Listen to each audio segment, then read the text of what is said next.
C'est donc la Fondation OCH qui vous invite, qui vous accueille ce soir. Et je vais vous dire rapidement ce qu'est l'OCH, l'Office chrétien des personnes handicapées. Une fondation donc qui a été créée il y a presque 60 ans par Marie-Hélène Mathieu.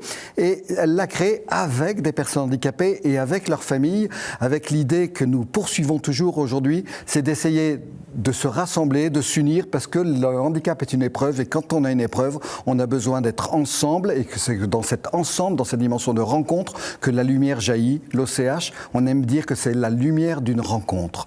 Voilà. La lumière, c'est grâce notamment et avec une équipe écoute et conseil qui peut recevoir toutes les demandes que vous pouvez avoir quand vous êtes concerné par un handicap ou une maladie d'une manière ou d'une autre.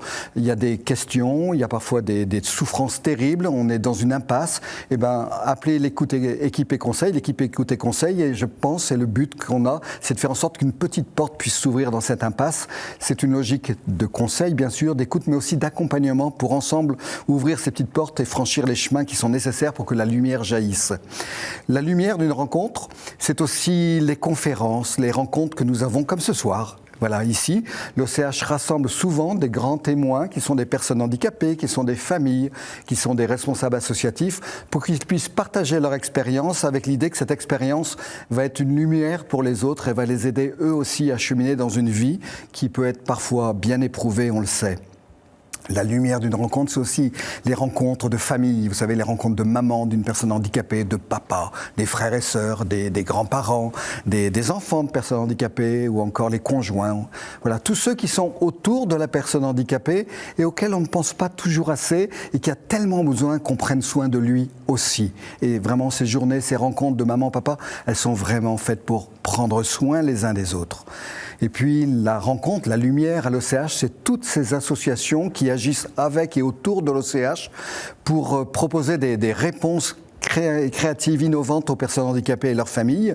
L'OCH les rassemble, les fédère, les soutient, leur donne de l'argent notamment, et leur donne de l'argent grâce à vos dons. Donc merci à tous ceux qui nous aident, et vous pouvez voir comment sur le site de l'OCH. Et ce soir, on entendra parler de Lazare, d'À Bras Ouverts. Ils font partie de ces associations que l'OCH aime rejoindre et soutenir. Domiti et Timothée, vous êtes mariés, vous êtes parents de 5 enfants, c'est bien ça, dont le dernier a 1 an, je crois, tout jeune. Hein. Elle est née 14 ans, j'ai entendu ça. Pendant plusieurs années, vous avez été responsable de la maison à Nantes, la maison de Lazare à Nantes, et vous allez nous en parler. Et avec nous, toujours sur le plateau, Alexandre Lusseau, oui. Et vous êtes membre de Lazare à Lyon. Je suis accueilli par Lazare. Vous êtes accueilli par Lazare. Vous nous direz ce que ça veut dire accueilli par Lazare tout à l'heure. Et donc c'est à Lyon. Et vous, effectivement, vous avez en tout cas connu la galère et vous venez accueilli, comme vous dites. Et vous êtes en même temps accueillant, à mon avis. Ah, merci. Voilà. Non, c'est pas merci, ça se voit. Voilà. Et du coup, je vais commencer avec vous, Alexandre. Est-ce que vous vous rappelez ce qui vous a amené à Lazare ? Comment ça se fait que vous êtes entré dans cette maison à Lyon ? C'est le bon Dieu et la galère et les rencontres et une paroisse et beaucoup de gens. Alors racontez-nous un peu, comment le bon Dieu, la galère, la rencontre, la paroisse, ça s'est fait ? Ça s'est fait, c'est vraiment la volonté de Jésus-Christ qui m'a ramené à l'église, qui m'a fait rencontrer des personnes qui m'ont parlé de l'association Lazare. Ouais. Et puis c'était en 2018. Ouais. Et je venais de la psychiatrie, j'ai fait 32 ans de psychiatrie, 23 ou 24 internements, je me suis très mal comporté dans la vie, enfin j'ai eu une vie épouvantable. Mm-hmm. Et puis j'ai vécu une rencontre avec Marie à Lourdes, la Sainte Vierge, qui m'a donné plusieurs guérisons physiques. Mais vous avez été à Lourdes parce qu'on vous a emmené là-bas ou comment ça s'est passé que vous soyez à Lourdes ? Avec des pèlerinages organisés par la paroisse Saint-Nizier. Donc c'est une paroisse qui vous a fait connaître Lourdes ? Oui, d'accord. C'est ça. Et donc une expérience forte pour vous ? Oui, très forte, oui. Et j'ai peu à peu changé de vie. D'accord. Et vous êtes arrivé à Lazare dans ce contexte-là ? Je suis arrivé à Lazare avec mon amour pour la Sainte Vierge, le regret de mes errances passées et l'espérance que ça s'arrangerait avec Jésus. D'accord. Eh bien, on va parler de tout ça tout à l'heure. C'est un programme magnifique. Merci beaucoup, Alexandre. Et alors vous, Timothée, Domiti, comment vous êtes arrivé à Lazare ? On est arrivé à Lazare suite à une rencontre, déjà, avec la maison de Nantes. Enfin, ça a commencé d'ailleurs, en fait, pour être plus précise, à Londres, où on a vécu quelques années en famille. Et on a rencontré des amis qui nous ont parlé de Lazare. Et cet ami avait un rapport très particulier, justement, avec les personnes de la rue, qui avait particulièrement touché Timothée. Et en rentrant en France, on savait qu'il y avait une maison Lazare à Nantes. Donc on les a contactés dans l'idée de donner un coup de main, mais pas du tout dans l'idée d'être responsable de la maison. Et à l'occasion d'un déjeuner de l'amitié qui a lieu tous les mois à la maison de Nantes, on a fait la connaissance de Loïc et Béatrice qui étaient précédemment responsables. Et suite à ça, ils nous ont demandé si on souhaitait prendre leur suite parce qu'ils allaient quitter la maison. D'accord. Donc voilà ce qui nous a amené concrètement à la maison de Nantes. Et au fond du cœur, il y avait quoi derrière tout ça? Parce que quand même, c'est pas banal. Oui, c'est pas banal. Au fond du cœur, on n'avait pas vraiment ce projet en tête. Donc ça a été une question qui arrivait un petit peu comme ça. Mais j'ai l'impression que nos cœurs finalement étaient prêts à recevoir cette question. Donc on ne l'a pas mise de côté. On a pris le temps de la réflexion et on avait... Au bout de la réflexion, toujours quelques craintes, quelques freins, notamment liés à nos enfants. Est-ce qu'on aurait suffisamment de temps pour donner du temps aux colocs, à la maison et à nos enfants? Est-ce que c'était vraiment compatible avec le travail? Bref, tout un tas de questions et on a fini par dire oui dans la confiance, toujours avec ces craintes qui nous ont habités et qui se sont vite levées dès qu'on a pu commencer à vivre concrètement avec nos colocs. D'accord. Et alors, vous vous rappelez le premier jour? La première rencontre, le premier repas, je sais pas, parce que souvent ça marque dans nos histoires quand la première fois. Oui, on s'en souvient comme si c'était hier. Je pense que c'est un souvenir marqué à jamais. En fait, il y avait pas mal d'appréhension. Le premier jour, c'est notre déménagement aussi, donc il y avait pas mal d'appréhension ce matin-là. Je me disais, mais en fait, on est tout seul là, comment on va faire pour gérer tout ça? Et peut-être que personne nous attend, peut-être que les colocs d'accueilleurs n'ont pas envie de nous voir. Parce qu'on avait demandé de l'aide aux colocs, mais on n'avait pas trop de réponses. Donc on ne savait pas s'il y aurait du monde pour nous aider. On avait cette crainte-là, et puis au fur et à mesure de la matinée, des amis sont venus. Et puis Fred est arrivé, un ami de Lazare à l'époque, qui aujourd'hui est coloc à la maison de Nantes, qui ne nous connaissait pas et qui a passé sa journée à nous aider, à porter nos cartons. Et déjà, on a entamé une relation très, très vite, à partager un peu nos parcours de vie. Et toujours l'appréhension au fond de moi, personnellement, de savoir, en arrivant à la maison, qu'est-ce qui va se passer, quoi. Et en fait, on est arrivé, il y avait plein de colocs pour nous attendre. Je pense à Freddy, qui était là avec une carafe de café pleine et un café chaud qui nous attendait. Barbara, Serge, Patrice.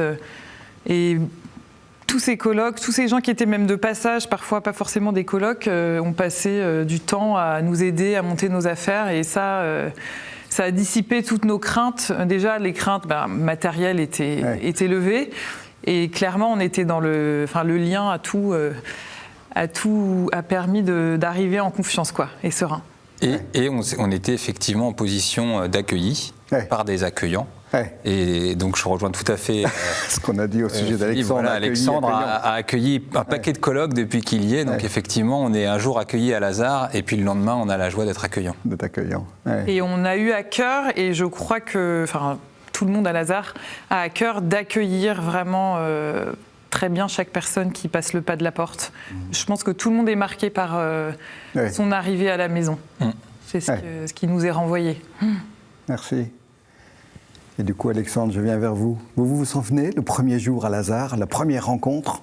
Oui, je m'en souviens très bien. Décrivez-nous comment ça s'est passé, un peu comme nous ont décrit Domitille et Timothée. C'était un repas, parce que les personnes qui veulent être accueillies par Lazare doivent d'abord rencontrer les gens qui vivent sur place, au cœur de l'association, les colocataires, partager un repas avec eux.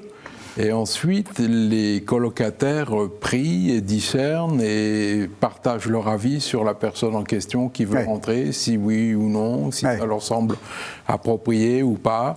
Et ça s'est fait comme ça. Pour moi, j'ai partagé un repas avec des frères. Et c'était très sympa. Et c'était sympa dès le début? Oui, dès le début. Vous dites des frères, mais déjà à l'époque, vous disiez des frères? On est tous frères en humanité. On est tous frères, très bien. Donc dès le début, vous avez le sentiment que vous étiez des frères ensemble? Oui, j'ai ressenti ça. Et en même temps, ça m'a montré mes défauts. Alors c'était très intéressant parce que j'ai pu en prendre conscience. C'est du fait aussi un intérêt de vivre en communauté.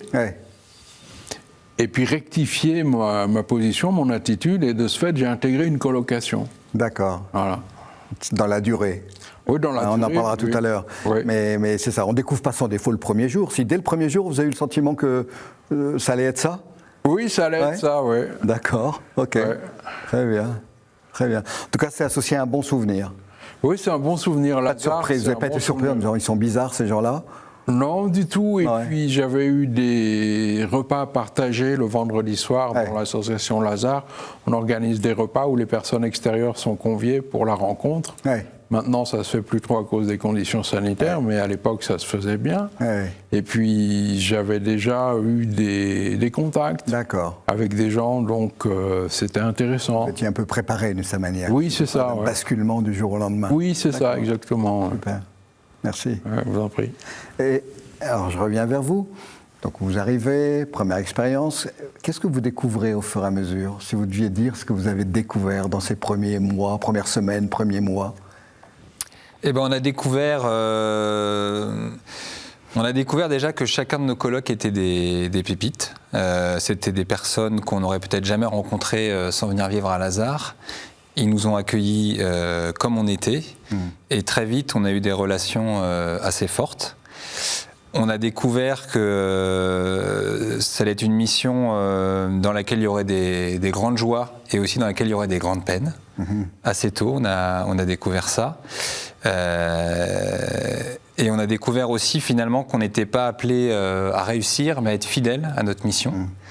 Et ça a été une phrase qui nous a beaucoup habité, puisque en fait à Lazare, il y a des personnes qui ont encore des difficultés qu'on accueille d'addiction. Et le problème des addictions, c'est qu'on a beau essayer de s'en sortir, on rechute très souvent. Et malgré tout l'amour qu'on pouvait leur apporter, et on disait bah, juste si on l'aime, on va réussir à faire en sorte qu'il aille mieux, mais en fait ça ne nous appartient pas. Donc voilà, c'était assez dur à accepter finalement qu'on n'est pas là pour sauver les autres, mais par contre on était là pour les aimer. Et c'était une découverte qu'on a fait assez tôt en arrivant. On a découvert des joies très simples, en fait, des joies très intenses, mais dans des moments de simplicité extrême. On a découvert très vite aussi beaucoup de souffrance chez certains de nos colocs, liées pour beaucoup à la rupture ou la blessure affective. On a découvert le ravage des addictions. On a tout de suite été confrontés à l'overdose d'un de nos colocs, on a été confrontés à la maladie, à la mort. Mais tout ça, mais toute cette souffrance, c'était quand même une question qui nous animait, particulièrement Timothée. On n'était pas seul à la vivre, quoi, en fait. Donc, c'est ça qui est beau et qu'on expérimente beaucoup à Lazare, c'est que dans les coups durs, on n'est pas seul. Et ce qu'on a découvert aussi très vite, c'est qu'on a découvert pourquoi on était là. C'est-à-dire qu'on s'est senti assez vite utile, sollicité, et on a compris quelle était notre place, qu'on devait prendre dans un cadre qui était bien défini et donc qui était sécurisant pour nous. Et si je devais relier, vous avez commencé Timothée en parlant des pépites et vous avez dit aussi les grandes souffrances que portent ces personnes. Comment ça se conjugue? On peut, voilà, des exemples de pépites. Au fond, la souffrance ne prend pas toute la place, la pépite est là? Oui, la pépite est là, bien sûr. Un exemple concret, on part 2 ou 3 fois par an en week-end de maisonnée ou avec toutes les maisons Lazare en France et internationales. Un de nos week-ends de maison avait démarré sur un fond de tension extrême avec un de nos colocs qui était mal et qui mettait vraiment à mal le groupe et qui nous mettait à mal. On était du coup affectés, en plus épuisés par l'organisation de ce week-end. Et alors que ça avait démarré avec une forte tension avec lui, altercation. On a un autre coloc, donc notre fameux Jean-Claude, qui prend la parole devant tout le monde et qui dit moi je voudrais vraiment remercier Domiti et Timothée pour l'organisation de ce week-end et en fait il nous a tous fait fondre un petit peu de... Ouais. C'est vrai qu'on s'engage pas pour recevoir de la gratitude en permanence, mais c'est vrai que quand elle est là, pile à un moment où vraiment il avait une délicatesse et une finesse en fait dans la relation qui faisait que c'était reparti, quoi. On pouvait vivre ce week-end en communauté sans oublier non plus ce qui s'était passé. Il allait falloir voilà, en reparler, mais en tout cas, ça a apaisé les cœurs. D'accord. Ce qu'ils ont découvert, ça vous parle ? Oui, ça me parle, c'est intéressant, oui. Ouais. C'est vrai, des pépites, des souffrances, la nature humaine, on est confronté à l'autre, qui nous confronte, qui nous ramène à soi, qui fait un retour sur l'autre, et tout ça donné à Jésus, parce que comme c'est un projet chrétien qui est porté par le Christ, c'est le pilier, c'est le roc, quoi. Lazare, c'est une maison bâtie sur le roc. Et vous aussi, vous avez découvert ça, qu'il y avait à la fois beaucoup de souffrance à Lazare, il y avait aussi beaucoup de tendresse, j'entendais, c'est pas le mot, mais j'entendais quelque chose de tendre. Il y a ça à Lazare, il y a à la fois de la souffrance, de la tendresse, de la tendresse, je sais pas. Vous savez pas, c'est pas le mot. Non, il y a de la compassion, il y a de l'écoute. Et puis, il y a de l'attention. On se comprend quand on est en difficulté. J'entendais qu'il y avait des moments où ça peut être un peu difficile. Il y a des personnes il y a de la bienveillance par rapport à ça. Il y a de la bienveillance, oui, ça domine la bienveillance. On essaye toujours d'y revenir, mais il y a des confrontations inévitables. Il y a des caractères qui se heurtent parce que c'est la vie en communauté. Donc on est tous blessés, peu ou prou, quoi. On est tous atteints par diverses épreuves. Et de ce fait, notre propre péché étant toujours là aussi, c'est parfois le bon, parfois le moins bon qui domine, qui s'exprime en parole, en pensée, en acte, par omission, etc. Donc c'est toujours très intéressant. C'est un terrain d'expérience extraordinaire, Lazare. Une bonne école de vie, oui. Mais alors, parce que du coup, pourquoi on reste ? Vous restez, pourquoi vous ? C'est la maison du bon Dieu. C'est la maison du bon Dieu. À cause de tout ce que vous avez dit là, le mélange de souffrance, de péché, pour prendre ce terme, mais aussi de bonté et de compassion. Il y a beaucoup de bonté, il y a beaucoup de compassion, parce qu'on se nourrit à la source des évangiles et de la foi. Donc c'est ce qui nous permet de vivre ensemble. D'accord. Malgré les difficultés liées à la rencontre, à nos propres tempéraments, à la différence. C'est passionnant d'arriver à aimer malgré la différence. Et ça vous donne envie de rester ? Ah, j'y suis bien, oui. Depuis quand vous y êtes ? Depuis le 18 juin 2018. C'est précis, 18 juin 2018. On est en 2021, ça fait 3 ans. 3 ans déjà. Et vous allez y rester ? Jusqu'à Dieu veut. Jusqu'à ce que Dieu veut. D'accord. Moins de biens, plus de liens. Vivre autrement, c'est possible. Comment vous êtes arrivé à bras ouverts ? Comment on arrive à bras ouverts quand on est une jeune comme vous ? Alors écoutez, moi ça a commencé tout simplement, j'étais à la fin de mes études et j'allais commencer ma vie professionnelle et je cherchais quelque chose à faire pour aider les autres, pour donner un peu d'humain dans mon quotidien. Et puis j'ai entendu parler d'À Bras Ouverts par le biais d'amis et il m'a fallu quand même une bonne année entre le moment où j'en ai entendu parler pour la première fois et le jour où je me suis lancée. Je pense que j'avais un peu peur de l'inconnu, peur du handicap et un peu toutes ces barrières et ces images qu'on se fait sur les personnes handicapées. J'ai eu besoin de temps pour arriver à aller au-delà. Et puis un jour, je me suis lancée, donc en fait grâce à des amis finalement. Et puis voilà, l'aventure a commencé comme ça, tout simplement. Et alors j'ai envie de vous demander, vous vous rappelez, vous, là, le premier week-end, c'était un week-end, j'imagine, la première fois ? Vous vous rappelez ce premier week-end ? Oui, c'était Qu'est-ce que vous avez découvert comme ça sur le premier week-end, la première rencontre ? Alors c'était assez marquant, effectivement, je m'en souviens bien. En fait, pour remettre un peu de contexte, donc on part en week-end, on est entre 3 et 7 binômes, et donc chaque accompagnateur est en binôme avec un jeune, et c'est pour faciliter la rencontre.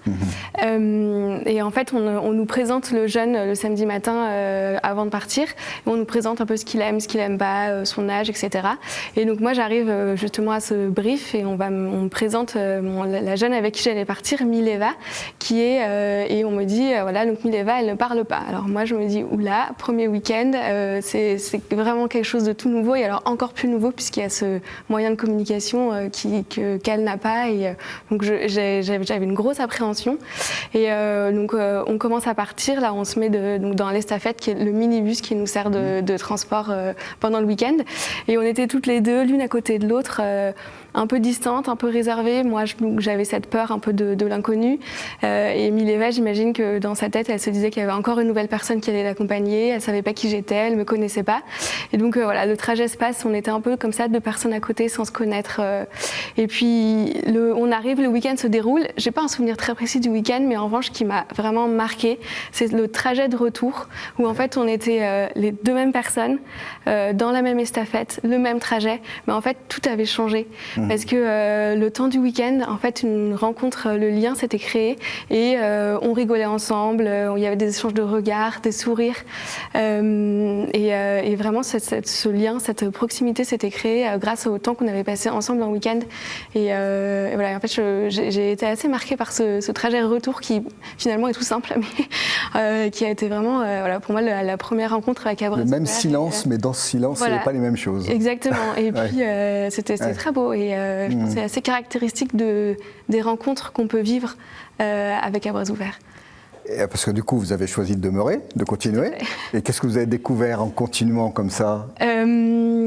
Écoutez, plusieurs choses, pas mal de choses. D'abord, la première chose, c'est que j'ai découvert en fait les personnes, les jeunes qu'on accueille et à travers leur personnalité, leur talent. Il peut y avoir Emmanuel qui va vous cuisiner les meilleurs cookies du monde, Pauline qui connaît toute la chanson française par cœur. Ça, c'est une richesse de découvrir ces personnalités et toutes ces nouvelles personnes que j'aurais jamais, je pense, pu rencontrer dans un autre cadre.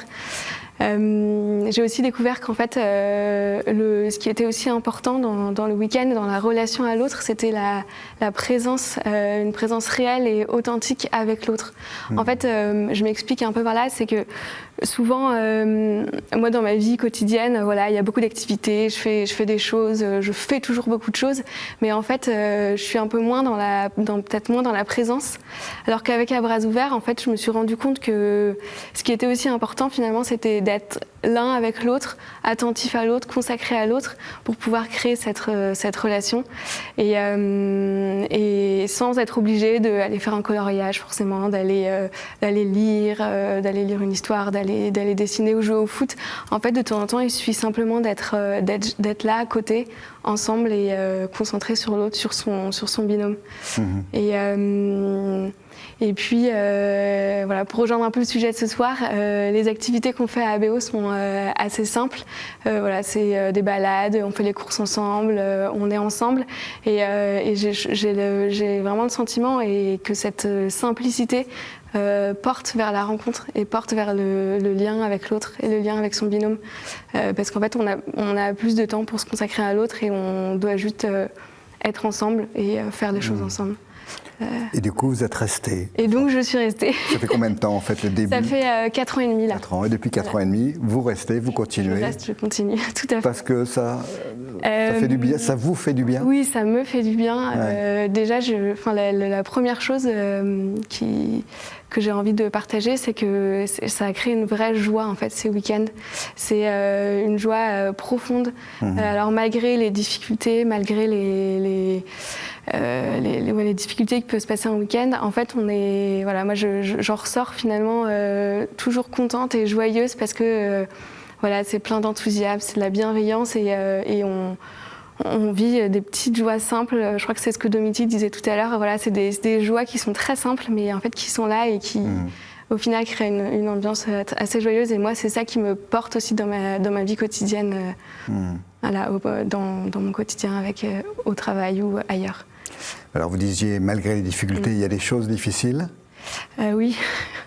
Il y a, en fait... D'abord, dans la rencontre, j'ai beaucoup parlé de la rencontre et de la joie de la rencontre, mais en fait, de temps en temps, cette rencontre, ça peut être un peu plus aride, un peu plus difficile, parce qu'on a avec la personne avec qui je vais être en binôme, je peux avoir un tempérament différent, donc ça peut prendre plus de temps, ça peut prendre plus d'être encore plus consacré à l'autre, et de temps en temps, la rencontre se fait peut-être un peu moins, et c'est toujours un peu frustrant dans un week-end. Et puis, il y a aussi des difficultés avec certains jeunes qui sont pas forcément faciles à gérer, qui nous mettent dans des situations de violence ou des situations vraiment compliquées. Et là, oui, c'est difficile à vivre. On peut se retrouver un peu démuni face à ce genre de situation parce que c'est pas quelque chose qu'on connaît, c'est encore cet inconnu qui est à la fois très beau et ce mystère des jeunes qu'on accompagne qui est magnifique, mais qui en même temps, voilà, nous, de temps en temps, nous laisse un peu démunis face à des situations difficiles. Est-ce que il y a des week-ends où vous dites j'ai pas envie d'y aller? Est-ce que ça vous fait renoncer à des choses ou finalement pas tant que ça? À cause de cette joie, je ne sais pas. Alors, j'ai pas envie d'y aller. Au début, en fait, le vendredi soir, on s'inscrit en fait en avance, et le vendredi soir, assez souvent, je me disais oh là là, mais pourquoi je me suis inscrite? J'ai eu une semaine chargée. Je sais que ce week-end il va être fatigant. Finalement, j'ai un dîner avec des amis ou une soirée. Donc oui, je pense peut-être pendant 1 an ou 2 ans, il y avait de temps en temps cet effet vendredi soir qui était un peu compliqué pour moi. Et finalement, maintenant, je le ressens un peu moins. Et surtout, en fait, je sais qu'au final, je vais quand même passer un bon week-end, et parce que aussi, notre cerveau est fait comme quoi, pour aussi retenir les choses positives des week-ends. Donc en fait, aujourd'hui, je le ressens moins, mais ce qui est évident, c'est que ça me fait renoncer à certaines choses, à un confort d'une nuit longue et d'une nuit pleine, ce qui n'arrive pas tous les week-ends à ABO, de tous ces éléments de notre quotidien dont on a besoin et qui, en fait, en week-end ABO, on les a moins, mais c'est compensé et on est comblé avec autre chose par les moments. Les beaux moments qu'on vit tous ensemble, que ce soit en binôme ou aussi en groupe, parce que les liens se créent aussi avec le groupe, avec cette identité de groupe, avec nos jeunes et aussi avec les accompagnateurs. Cette joie que vous expérimentez et qu'on sent chez les autres, vous la voyez aussi chez les personnes handicapées? Oui. Elle est la même joie? Ouais. Ah oui, j'ai un souvenir assez incroyable d'un séjour que j'avais fait il y a 2 ans. Donc séjour, c'est-à-dire qu'on part, là on était partis 5 jours en vacances, donc on était 3 binômes et on était à Royan au bord de la mer. Et alors là, on arrive, je pense que c'était le 2e jour pour aller à la plage se baigner. Et là, c'était une explosion de joie, mais de tout le monde, nous tous, on est tous partis en courant vers la mer pour aller tous se baigner tous ensemble. Et en fait, c'est cet enthousiasme je pense que c'est les jeunes qui ont un peu lancé ça. Et puis nous, on a suivi accompagnateur. On était juste contents d'aller se baigner et de se retrouver en vacances ensemble. Et voilà, les jeunes, ils ont aussi cette faculté de nous apporter leur enthousiasme. Et puis là, j'ai fait un week-end aussi assez récemment avec un nouveau jeune qu'on a accueilli. Donc c'était son premier week-end, donc c'est aussi un peu difficile pour lui de partir de chez lui, d'être sans ses parents, sans ses frères et sœurs. Et en fait, il a tout de suite adhéré à ABO et dès qu'on mettait la musique, il était le premier à venir nous chercher pour aller danser.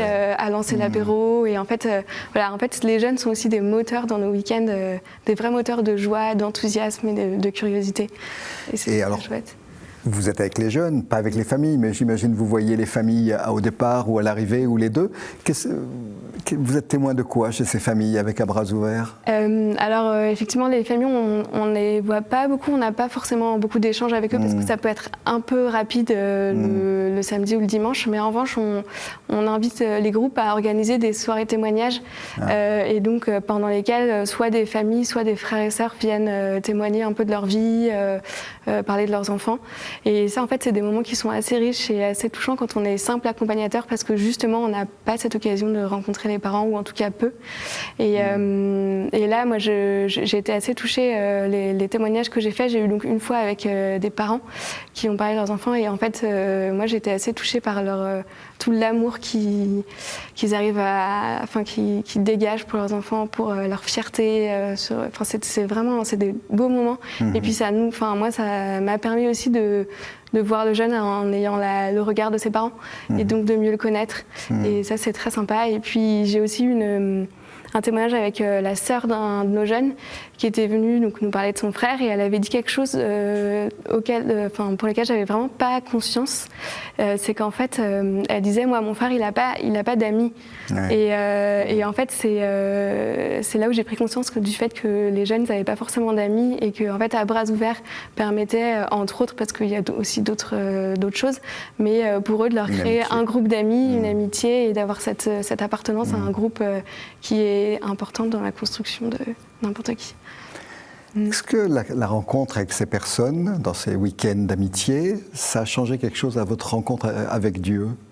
Alors, en fait, d'abord, je voulais juste faire une petite précision. À Bras Ouverts, c'est une association d'inspiration chrétienne, donc qui évidemment est ouverte à tous, que ce soit jeunes ou accompagnateurs, quelle que soit la confession, etc. Et on ne vient pas en week-end à BO pour parler de sa foi, mais pour vivre cette rencontre avec les jeunes. Moi, personnellement, j'ai vécu, en fait, ABO a été assez important pour mon cheminement de foi, justement ce lien avec les jeunes dans lequel en fait s'incarne une relation avec le Seigneur, voilà, d'amitié, de créer ce lien et qui, pour moi, c'est un avant-goût peut-être de la relation avec le Christ.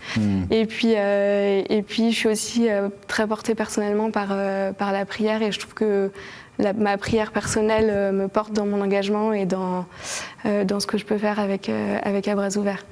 Voilà. D'accord. Et du coup, ce titre, moins de biens, plus de liens, avec l'essence d'À Bras Ouverts, ça vous dit quoi ?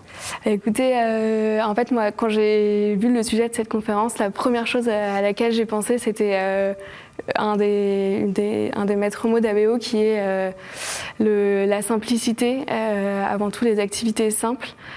Voilà, c'est ce que je disais, c'est cette simplicité, cette expérience de la simplicité qui vient en fait renforcer le lien et créer la rencontre, créer les conditions de cette rencontre.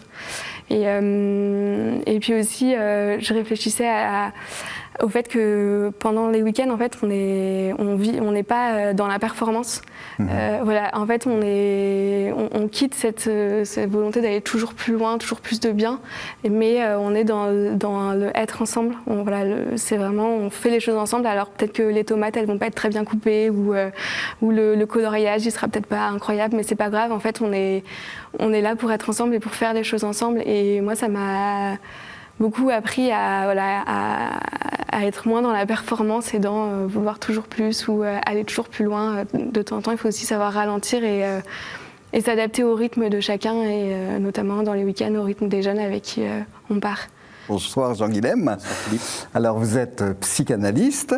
Je vais vous présenter court, parce qu'il y aurait beaucoup de choses à dire. Vous êtes ancien président de Au Captif La Libération, et ça vaut le coup de le dire ce soir, parce que cette association que tout le monde ne connaît pas, c'est vraiment la rencontre des personnes de la rue, avec ce slogan « Les mains nues », que je trouve tellement signifiant d'aller à la rencontre de l'autre, les mains nues. Voilà. Vous êtes aussi, je le dis avec joie, membre du conseil d'administration de l'OCH depuis quelques années, et vous êtes auteur de plusieurs livres, et donc je ne vais pas tous les citer parce que ça serait trop long, mais il y en a le dernier qui a tellement marqué, qui je trouve rejoint sans doute la thématique de ce soir, Revivez de l'intérieur, aux éditions du Cerf. Voilà. Jean-Guilhem, vous avez entendu nos amis de Lazare, Yolande pour À Bras Ouverts. Et entendu ça, qu'est-ce que ça vous donne envie de dire ? Qu'est-ce qui vous frappe, vous, l'observateur Déjà, j'ai été rejoint et touché. Touché, j'allais dire, en superficie et en profondeur, un peu sur toute cette palette. Et en fait, ce qui m'a touché, ce qui m'a rejoint, c'est la vie. C'est la vie au sens de vitalité. Et j'allais dire, en fait, toute l'épaisseur de la vie. Moi, j'ai entendu, en fait, toute l'épaisseur de la vie. Il a été question de joie, de peine, de galère, de transformation, de simplicité, de présence, de choses concrètes. Et ça, pour moi, c'est ce qui constitue l'épaisseur de la vie. Même dans des choses tellement petites, comme disait Yolande, c'est tellement simple, un week-end à Bras Ouverts, on passe du temps ensemble, l'épaisseur de la vie, elle est là-dedans. Oui, je ne dirais pas même dans ces choses simples, mais surtout dans ces choses simples. C'est-à-dire que là, il y a un paradoxe apparent. C'est-à-dire que parfois, on peut avoir tendance à se dire que voilà, la vie, elle est ailleurs que ce que l'on vit, elle n'est pas dans le quotidien, elle est... et au contraire, en tout cas, la façon dont j'ai compris ce que nous rapportaient voilà, Timothée, Domiti, Alexandre, Yolande, c'est dans le concret, c'est dans la simplicité que ça se passe. Et volontairement, je prends ces mots un peu familiers, que c'est là que ça se passe, mais c'est là que la vie passe, c'est là qu'elle se donne, c'est là qu'elle se transmet, la vie. Dans toute cette épaisseur, dans tout ce qui la constitue. Et ce qui m'a beaucoup frappé, rejoint, touché, on voit que tout ce qui se joue, là, Timothée, Domitille, Alexandre, Yolande ne choisissent pas finalement ce qui les arrange, ce qui leur plaît de vivre. C'est le pack.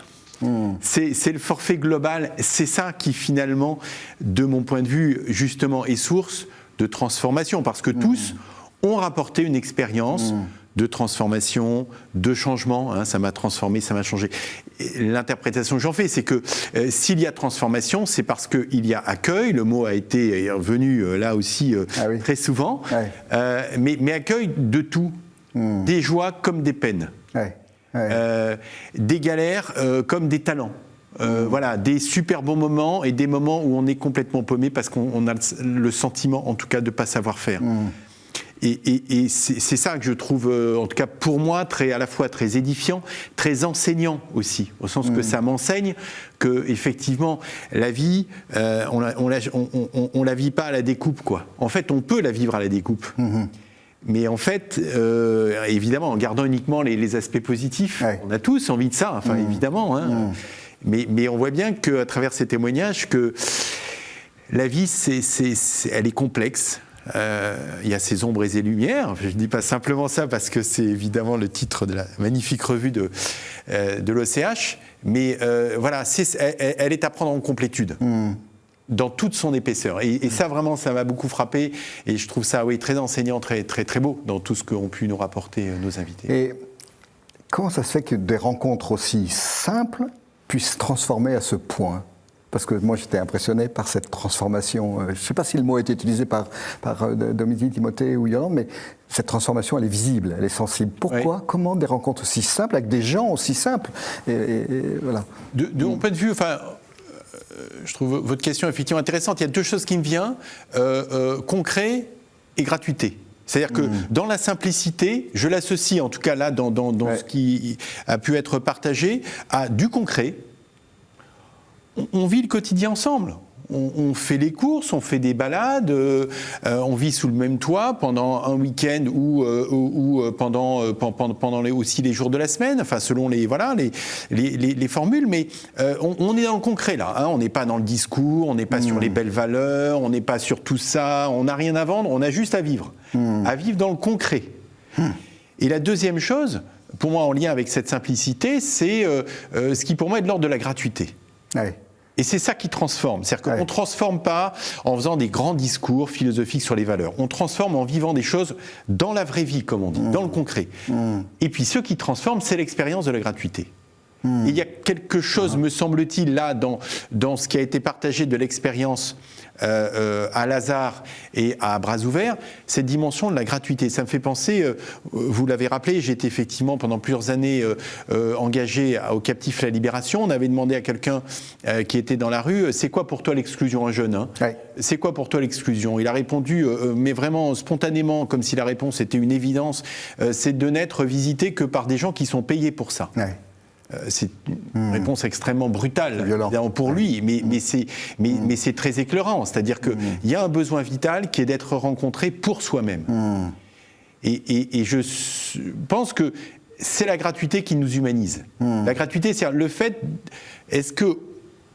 C'est une question d'ailleurs qu'on peut tous se poser. C'est-à-dire, est-ce que moi j'ai fait l'expérience moi-même d'une rencontre où il y avait quelque chose quand même de l'ordre de la gratuité. Voilà. Et c'est ça qui transforme. Et c'est ça finalement que propose de vivre Lazare et à Bras Ouverts et d'autres, hein, mais là en l'occurrence ce soir, nos amis de Lazare et d'Abra, quelque chose de la gratuité. Et la gratuité, c'est un besoin vital.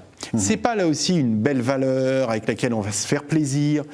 C'est un besoin, j'allais dire anthropologique, c'est-à-dire de ce qui nous constitue. On a besoin, au moins une fois dans sa vie, de faire cette expérience de la gratuité. C'est-à-dire, c'est ce qui apparemment pourrait ne pas être. En fait, on peut vivre simplement avec des rapports apparemment de performance, d'utilité, d'instrumentaliser les autres, de s'instrumentaliser. Voilà, on peut faire une vie entière là-dessus. Hein. En fait, il n'y a pas de problème, c'est possible. Sauf que ceci est anti-humanisant. Hein. Ça ne nous rend pas plus humains les uns les autres. Et j'étais aussi touché par ce que rapportait Yolande. Ah oui, mais parlant d'un des proches, d'un des jeunes accueillis, il n'a pas d'amis. Il n'a pas d'amis. Ben oui. Et en fait, c'est ça la gratuité. Est-ce que je vais être, moi, l'occasion pour telle ou telle personne lui faire vivre quelque chose de l'amitié, donc de la gratuité, et réciproquement. Et réciproquement. Et alors, on les a tous les deux entendus, pour des raisons, tous les trois, entendus pour des raisons différentes, dire qu'au début, c'était pas évident. Y aller a été une décision difficile, presque. Enfin, il y avait de la peur des gens que j'allais rencontrer, de ce qui allait se passer, du silence d'Elvira, ou je sais plus. Voilà. Il faut prendre du risque pour aller vers ce... Ouais. Moi, je trouve vos questions intéressantes parce que vous avez posé un peu les mêmes. Oui. Donc, au sens du temps, qu'est-ce qui vous a amené là qu'est-ce que vous avez couvert? Ça a été quoi le début? Et je trouve intéressant parce que ça permettait effectivement de mettre un peu en écho les propos de chacun. Moi, j'ai entendu trois choses. Un, on a rejoint, alors voilà, respectivement, à bras ouverts ou Lazare, par des amis. Intéressant. Dans les deux cas. Dans les deux cas. Ensuite, c'est quelque chose qui vient du cœur. Quelque chose qui vient du cœur. Voilà. Donc important quand même d'écouter ce qui se passe dans son cœur. C'est pas simple, ça c'est compliqué, on n'a pas le temps, c'est pas convaincant. Ok, mais enfin ça vient quand même du cœur. Il se passe bien quand même des choses. Et la troisième chose, c'est peur de l'inconnu, peur de ne pas savoir faire, des questions, des interrogations. Un temps de discernement pour chacun. Et à un moment donné, c'est faut y aller. Je me lance. On se lance. Voilà. Et ça me paraît très intéressant comme expérience humaine à entendre, mais chacun de nous, c'est-à-dire que je pense que la pire des choses, quand on entend quelque chose du fond de son cœur, j'allais dire, pour vivre quelque chose de cette nature-là, c'est-à-dire quelque chose qui fondamentalement va être de l'ordre de la profondeur et de la transformation, ne surtout pas attendre de se sentir totalement prêt pour y aller, parce qu'on ne sera jamais totalement prêt. Ça ne veut pas dire qu'il faut y aller n'importe comment. Là, chacun a pris le temps du discernement, du questionnement. Mais les peurs, les questions, les interrogations, s'il n'y en a pas, c'est très ennuyeux. C'est ça que j'allais dire, elles sont normales et nécessaires même. Ah ben, elles sont, et oui, c'est ça, normales. Normal, parce que évidemment, la peur, c'est d'abord un point d'alerte. C'est attention, peut-être que, ben oui. Donc là, c'est un principe de rationalité et d'inscription dans le réel. Et c'est nécessaire. Et il n'y aurait pas ces peurs, ces interrogations. Et j'allais dire ensuite, au décours, ça a été dit aussi, à un moment donné, ben en fait, on ne sait pas faire, parce qu'il y a des addictions qui se répètent, et puis on ne sait pas, et puis en fait, on ne sait pas faire, on se sent démuni. L'expérience de l'impuissance. Expérience de l'impuissance. Et c'est parce qu'il y a expérience de l'impuissance qu'il y a transformation aussi. Alors, le concret, la gratuité, mais donc effectivement, quand on bascule, j'allais dire, du côté de la présence, comme Yolande le disait, et Lazare le vit aussi, évidemment, c'est ça ce dont il est question dans le plus de liens, en fait. Et moins de biens.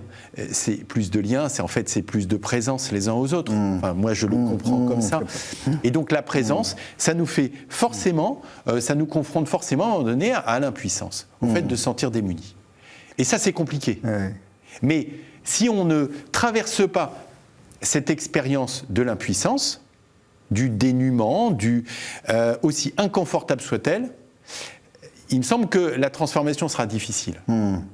Parce que c'est justement d'habiter avec, à un moment donné, cette impuissance et de rester dans la présence qui fait qu'effectivement, là, il y a quelque chose qui peut se passer pour tout le monde, quoi. Et alors, parce qu'en même temps, il y a une prise de risque, il y a l'expérience douloureuse, qui peut être douloureuse d'impuissance.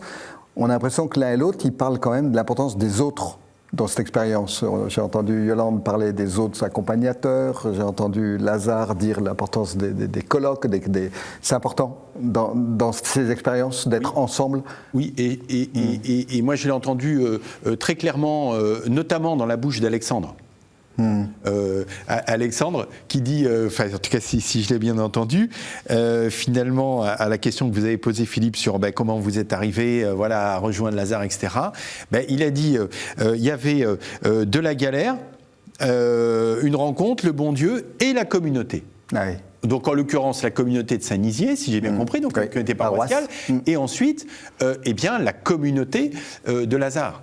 Donc en effet, c'est-à-dire que ce plus de lien, cet enjeu de, j'allais dire, basculer du côté présence et pas seulement du côté du faire, de l'activité, etc. C'est une activité, c'est une réalité pour le coup qui est très singulière. C'est quelque chose de très intérieur, de très singulier, de très personnel. Et en même temps qu'on fait les uns avec les autres, mais surtout les uns par les autres. C'est-à-dire qu'il y a quelque chose de... on vit ensemble, on fait la balade ensemble, on prépare le repas ensemble, donc on fait des choses les uns avec les autres. Mais l'enjeu, c'est aussi de se laisser faire les uns par les autres. Il y a le faire pour, on va se donner des coups de main, on va s'aider. Il y a le faire avec. On fait des choses les uns avec les autres. Et puis, il y a se laisser faire par les autres. Et ce que j'ai trouvé très intéressant aussi, dans ce qu'on a pu entendre là, c'est que moi, je suis toujours très prudent quand on parle des personnes fragiles. Oui, on n'a pas tous les mêmes fragilités. Mais des personnes qui ne sont que des personnes fragiles, moi je n'en connais pas. Toute personne fragile a des solidités. Et toute personne solide a des fragilités. Et on peut être quelqu'un de surpuissant, professionnellement, en pleine santé, tout ce qu'on veut. On a quand même des fragilités. On a quand même des failles, quelle qu'en soit la nature. Mais de la même façon, une personne fragile n'est pas que fragile. Elle a des solidités, elle a des talents.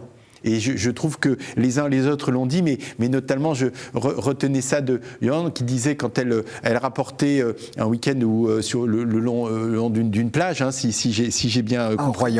À Royan, voilà, et qui dit finalement les jeunes ont couru vers la mer et on les a suivis. Ouais. Voilà. Alors, puis à un autre moment, il disait, oui, elle connaissait toutes les chansons, elle savait faire les gâteaux. Mais voilà, en tout cas, moi, ce que j'entends sur le fond, c'est voir toute la portée aussi de cette image.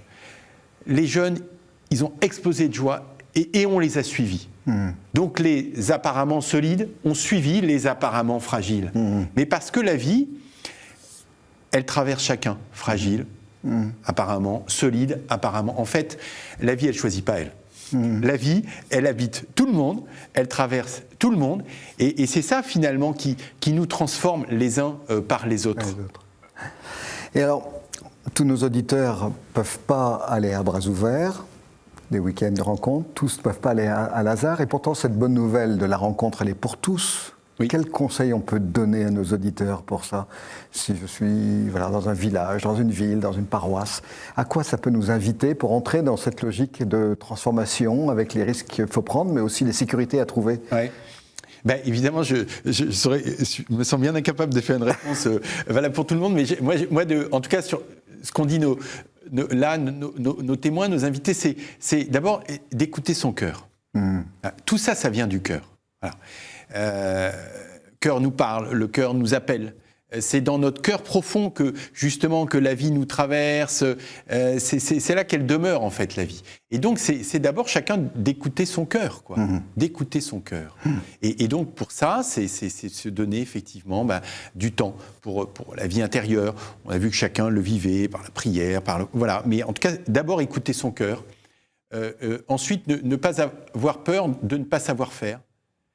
Mais d'abord se dire comment est-ce que je peux être présent. Voilà. Je pense que la question à se poser, c'est pas d'abord qu'est-ce que je peux faire pour mon voisin, au sens pour les autres, pour l'autre. C'est qu'est-ce que je veux vivre. Moi, qu'est-ce que je veux vivre. En fait, c'est ça la question. C'est pas qu'est-ce que je peux faire pour l'autre. C'est déjà une très belle question, magnifique question. Ça peut être le départ, mais ça peut être un point de départ. Mais c'est justement, pour moi, c'est cette question de qu'est-ce que je peux faire pour l'autre.